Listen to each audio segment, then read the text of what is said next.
In this part of the program, we're going to hear about all sorts of sports. Shall I play checkers, golf, croquet? There are so many games there are to play. Sports, as rendered by Dr. Seuss. Hints of Cat in the Hat can be found in an unfinished and unpublished manuscript from 1969 that's now up for auction online. Joining us from Nate D. Sanders Auctions in Los Angeles is Nate D. Sanders. Welcome. Thank you for having me. So tell us something about this manuscript. Unpublished, where was it? It was in the hands of his writing assistant all these years.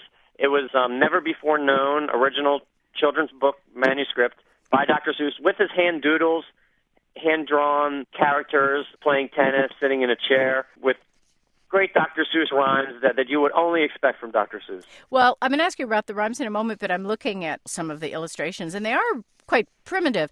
And Theodore Geisel was his own illustrator. This would be very early versions of something that could have been quite polished at some point. Yeah, definitely. It was a very rough draft that he did, but it never got published and wasn't really available or known until right now. Now, why didn't it get published? You'd think that he would have finished it and, put it out there. He did not like it, and in fact, he called the main character a schnook. Schnook? Yeah. Well, maybe tell us quickly who the main character is. Well, the main character was a boy, Pete, who had trouble playing sports. It's basically about 7 pages, and it's a quick read. He writes, "Shall I play checkers, golf, croquet? There are so many games there are to play. 100 games in sports you can play. You can play checkers, you can play chess, baseball, football, volleyball, basketball, and on and on and on." And then Dr. Seuss seems to finish off, maybe having enough with his idea of the book. He keeps writing, "I could blump, or blump and blump and blump, or blump, or blump and blump and blump." And that's how it ends for his part until the assistant took over. So let's get one thing straight. Dr. Seuss's writing assistant actually at some point took over the manuscript and actually started adding to it. And there's a letter that speaks to that Dr. Seuss wrote to her that is also being auctioned off with the manuscript. Tell us about that letter.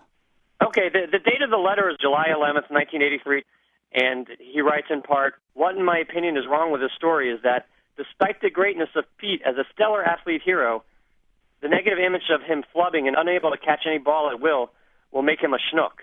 And I think the reader's reaction will be, what's the matter with this dope? I may be wrong, of course, so why not send it to Harper & Row, who several times has made bestsellers out of properties that I've rejected." So he was willing to have it published. Kind of, yeah. He's kind of pushing it away on her to take it from here.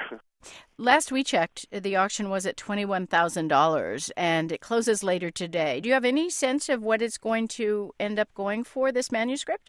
I don't know. I can't put a price on it. There's no price guide for a one-of-a-kind manuscript, but $21,000 seems like, a good price for now. Is there enough here to publish as a book? As far as Dr. Seuss's 7 pages where he wrote and doodled, it would not be enough. It would just be a beginning of a book. Did you read Dr. Seuss as a kid? I did read Dr. Seuss as a kid, and I'm a big fan of Dr. Seuss. To transcribe this manuscript, to read the content of the letter, it was a total joy. Nate D. Sanders is owner of the auction house in Los Angeles that's auctioning online a never-published manuscript by Theodore Geisel, better known as Dr. Seuss. Thanks very much for joining us. Great. Well, thank you for having me.